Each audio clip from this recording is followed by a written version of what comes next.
Hello and welcome to our March is Women History Month interview series. I'm Brandy Yates filling in for Deborah Guthrie, and I'm joined by Sarah Hayden from 517living.com. Yep. So Sarah, what exactly is 517 Living? So 517 Living is comprised of two different kind of platforms. The first one, we have our website, which is 517living.com, which is a big event calendar that anyone can use for free. Businesses can go on there and post events that they're having that they want the public to know about. And then we also have the community group, which is, there's close to 17,000 people in there. A lot of people, a lot of community. Yeah, a lot of interacting. And it's just a free platform for people who are trying to do stuff in the community that is life enhancing. Whether it be they're making a new business, they have a really cool activity going on, or they maybe just visited a business that they thought was really awesome and they wanted to share it with the community. It's just mostly the group is a place for people to interact with their neighbors, other community members, and really just have fun. You know what I mean? Yeah. And so you're the founder, owner. How did this get started? So that's a good question. I kind of have a gray area of like, when did this all come about? Because it started as a Twitter account. Oh, okay. And the original name was Lansing Area Living. And I shortened it to 517 Living because it was more catchy. And then the wonderful lady who did my logo used 517 Living when she made my logo. So I'm like, okay, I'm just sticking with 517 Living. But it grew from there where, on the Twitter account, I was sharing business tweets and like cool things that were going on in the area. And I realized, Lansing has so much more to offer than so many people realize. I've heard so many people say, there's nothing to do in Lansing, like Lansing's so boring. And you're like, and it's no. not true. You just have to know where to find the stuff. And we have so many unique, like, artistic events going on, and live music and festivals and like networking groups. And people wouldn't know about. Yeah. They don't know where to find it. Right. And I personally was at a phase in my life when I was just doing really boring things, like, what do we want to do tonight? Okay, I guess we'll go to a movie, Right. Or like staying home watching Netflix or whatever. And I started kind of exploring and discovering some of the cool places out there. And then as I did that, I learned more and more, and I connected with places like the Arts Council of Greater Lansing, which they've been so incredibly supportive and helpful in helping grow the website. Like, they even put the calendar on their own website for me, which was really cool. And then I had sponsors who reached out to me, like Solden's Pet Supplies. They said, hey, how can we help? We'd like to, be a sponsor. And Retro Duck, and I'm leaving out a big one. Oh, Annabelle's Pet Station. All these wonderful businesses, they just jumped on board and they're like, we like what you're doing.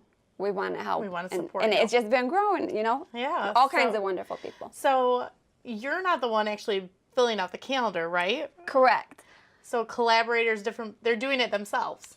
Correct. So the great thing about the calendar is it is 100% free. You can go on there if you want to do advertising on the calendar. You can. It's pretty inexpensive, and you can have your logo, a linked logo on the website. There's information about that at 517living.com. But it's completely free. You go to 517living.com. There's a green button above the calendar that says post your event. You click it. You fill out your information and you submit it, and then and then I get a notification if it's something that is appropriate, which like 100% of them usually are. But as an administrator, you kind of like double check. Right, make sure it's not anything too creepy. And then I approve it. It shows up on the calendar, and then the group our Facebook community group, which is called 517living.com community group, which you can just find on Facebook. Which I'm a part of that group. Yeah, It's incredible, the feed of people, and like you said, you have close to 1,700 people. Yeah, and a lot of those I'm sorry, 17,000? Those 17,000, yeah. Yes. And a lot of those people, you know, really utilize the power of the group by, like, talking about their business or their organizations or, like, you know, cool activities that are going on in the area. And they ask questions and they share information. And people try all different forms of doing it. You know, we'll do polls, we'll do events. We actually have, so far, every year since we've had the website, I believe, we've had an annual event called 517 Living Community Night, where everybody will get together and have like a big party. In person? Yeah, in person, so that it's not just virtual connections, you know. But, and then there was other stuff I was gonna say, but as I guess a lot of the people in the group probably are in there because either like I bribed their friend to add them with like a prize or something, or I added them in there. But I think that the majority of the people in there have found it. Well, yeah, and see the value in it and enjoy it and are benefiting from it. I know some Meridian Township events have been on there and sharing it back and forth, and you can see just the power of community. Yeah. Is that one of the reasons you wanted to start this? Like, what was your main source besides the group? Why create the group if you already have the website and social media? So the group that came after the website, and that was a thing where I was thinking, okay, I have a website, I have a Twitter group, or a Twitter account, which not everybody uses Twitter. And that's how it started. Right. And that's how it started. And now, ironically, I don't use Twitter as much anymore. But I thought, okay, in order to get people to the website without having a ton of marketing dollars, I need to do something that is going to get a bunch of people together and focused on this website. So I built the group. I kind of like, in some ways, you would call it just like throwing spaghetti at a wall, just like throwing everybody in the group, bugging the living daylights out of everybody, people I know, people I didn't know, just putting them in the group, and whoever stuck and saw value in it, they love it, you know. And then there's, out of every 100 people who love it, there's probably 5 people who blocked me on Facebook because they can't stand it. But that happens, and that's the power. That's what social media. That's kind of what happens. Right. So, tell me a little bit about your background, like your career before 517 Living. Sure. So I went to school for psychology. Right after school, I went straight into sales and marketing, and I never really went into like a psychology-focused career. But as you know, psychology is like very heavily involved in marketing and in everyday life, really. And in everything, really. But I did marketing for a number of local small businesses, and I saw people like Josh Herrera from Leading Edge Golf, who is like an incredible master club fitter. And I saw, doing marketing with him, the struggles that a local business owner goes through of being phenomenal at a certain skill or trade, but not necessarily knowing how to let other people know about it. Right. And like same thing with, like, I'm a marketing director for Rassel Daniel Family Chiropractic, which is in Frandor. They're also in Okemos, and they have a spot in Gilead Healing Center. But it's like they do amazing things. They save lives. They do chiropractic care. They do nutrition. They do free wellness seminars every month. And I'm like, how can I get more people to know about what they're doing? And that's the type of people who need to be using the calendar in our group, because it's free and lots of people will see it. You know what I mean? So, what other ways do you see the struggle, the whole reason, the purpose of this? So was it primarily targeted to small businesses or people who can't afford the marketing dollars or something like that? That's the beauty of it, is it's targeted to really everybody. Because Okay. yes, I want to help people who have businesses and are trying to get up off the ground or figure out ways to let people know about them.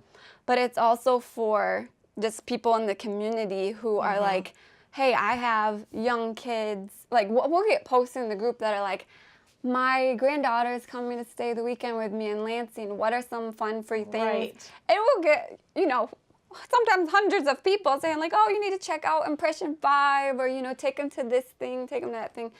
So it's really for every single person who has any type of connection to the greater Lansing area, and that includes, like Okemos, Holt, Mason, Right, everything, right. So with being a group and having, obviously you have the website and stuff too, but for the group specifically, is it difficult to kind of, I've actually seen some of your posts where you've had to tell people either this conversation is going to be closed if something gets heated. Talk about a little bit of that, just managing so many people in one place. So for the most part, it's very low maintenance because most of the people in that group are like amazing movers and shakers and wonderful people. But every once in a while, with social media, there's going to be trolls, first of all, people who sneak in just to cause problems.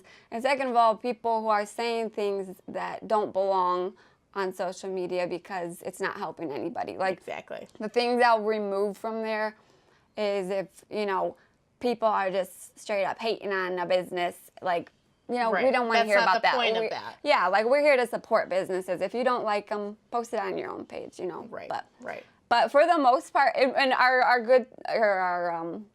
tagged The post. guidelines, Yeah, a tagged post at the top, I think, is something like just a reminder. This is a good vibes only group, like Good. like troll-free zone. So Right. yeah. Okay, Sarah. So, is there anything else maybe I didn't ask you, or something you want to tell us about yourself or about 517 Living? Well, a big part of 517 Living, I believe, and in some of my posts, I've conveyed this. It is about getting people out of their comfort zones, and Which is really just important me being in this interview today is completely out of my comfort zone. Well, I'm glad. I hope you feel comfortable. And you've made me feel very comfortable, but I have learned more and more how important it is to your growth process to push yourself to do things that you're not comfortable doing. Like networking events. I don't like networking events, but I know that it's important for me to do it because it's good for me. And you connect with wonderful people. There are so many just amazing people. And I wish I had written down a list of all the people who have just helped contribute to this group. But just getting out of your comfort zone. So something very important, and Yeah. obviously this is something maybe that got you out of your comfort zone. Definitely. To the interview and just starting this whole, it's kind of like it's a movement in Lansing. So Thank you very much. Well, Yeah. thank you so much, Sarah. Yes, thank you I was pleasantly surprised and very honored to be asked to be on this show. So Well, thank you very so much, Brandy. Thank you. Thank you for watching, and tune in next week as we continue our March is Women's History Month interview series.